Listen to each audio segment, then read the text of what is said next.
Hey, this is Brooke Crater, founder of Experts in Empires, where we teach badass entrepreneurs simple, proven marketing strategies to increase their income and start creating better results. Today, what I want to share with you are 6 mistakes that I see entrepreneurs make that keep them poor. So as a starting point, what I wanted to share with you is only 1% of business owners in the United States make over $365,000 a year. Only 9% of business owners make over $250,000 a year. So I think based on those statistics, it's probably safe to say most small business owners are not millionaires, and I think that's okay. But I wanted to start with that reference point because there are hundreds and hundreds of things as entrepreneurs that we do that really hinder our profitability and sometimes maybe even keep us poor. So what I wanted to do today was share the top 6 mistakes that I see entrepreneurs make and how you can overcome them. And the first one where I want to start, the first mistake is compulsive perfectionism. And I'll just share a quick story. I have shot this video now 3 times because every time I get to the end, I'm like, it's 34 minutes, it's 16 minutes. I'm like, nobody's gonna watch a video that long. You know what, so I do reshoot it because I do want you to be engaged and stay with me the whole time.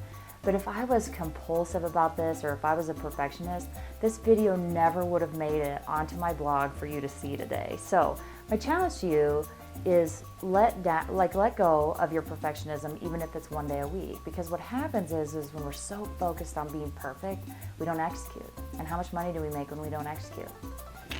Not very much.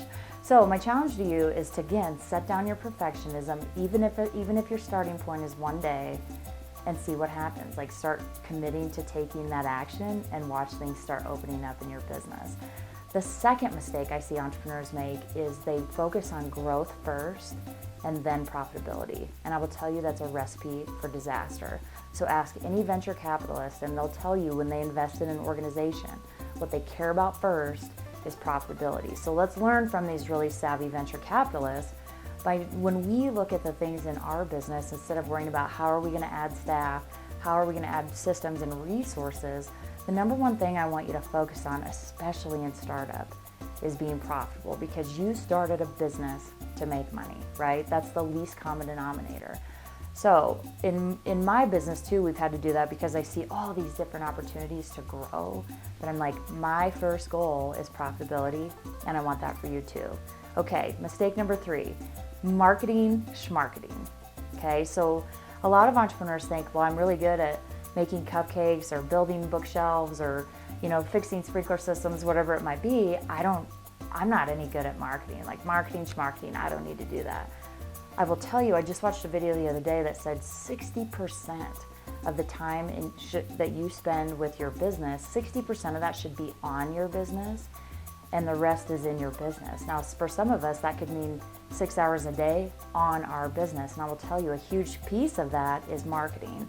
And it's going to be very, very difficult for you to reach that top 1% if you don't fully embrace marketing and say, what can I do to start building my marketing muscle so that I can sell my programs, that I can put my service out in the world and have people take me up on it. So if you're an entrepreneur who's like, I'm really, really good at what I do, but I think marketing sucks, my encouragement to you today is to spend 30 minutes a week. Find an online class, hire a marketing expert, find a mentor, get an accountability buddy, whatever that might be.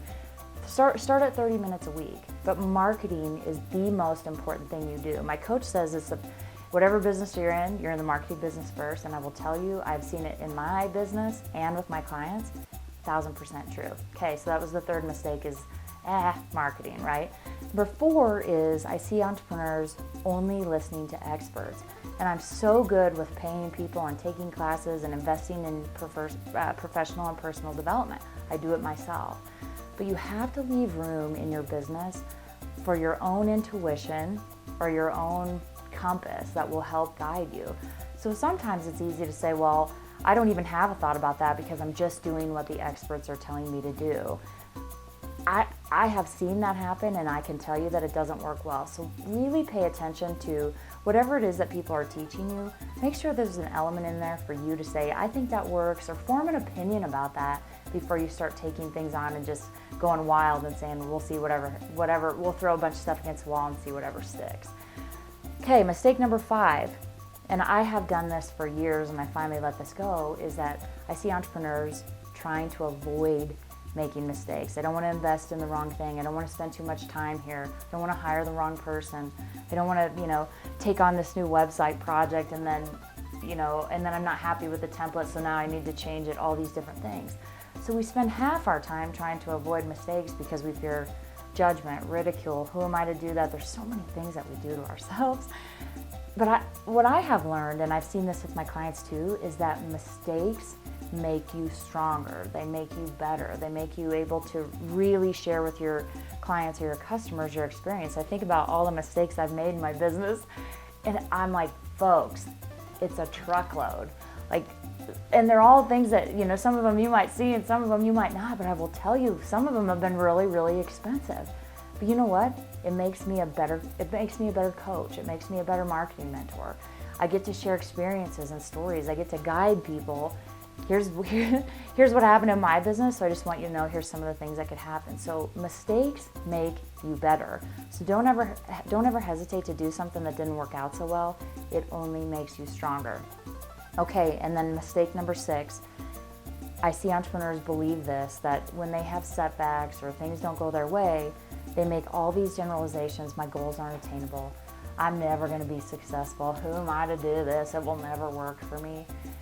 So your goal, or my challenge to you today, is to forgive your past mistakes and just know that you are destined for great things and success is available to you and all of these good things are coming. So one of the things that I shared at the end of the article, and I borrowed this from Louise Hay, is only good lies before me. And I want you to know that for you too, because your past doesn't have to equal your future.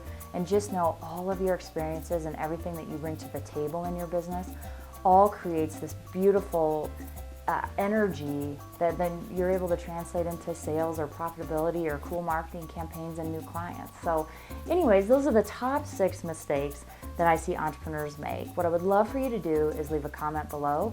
I'll watch the comment section. Would love to hear ahas. I made that mistake. Brooke, I would never make that mistake if you're one of those lucky people, but I would love to hear from you. So anyways, thanks for your time today, and I'll see you next time.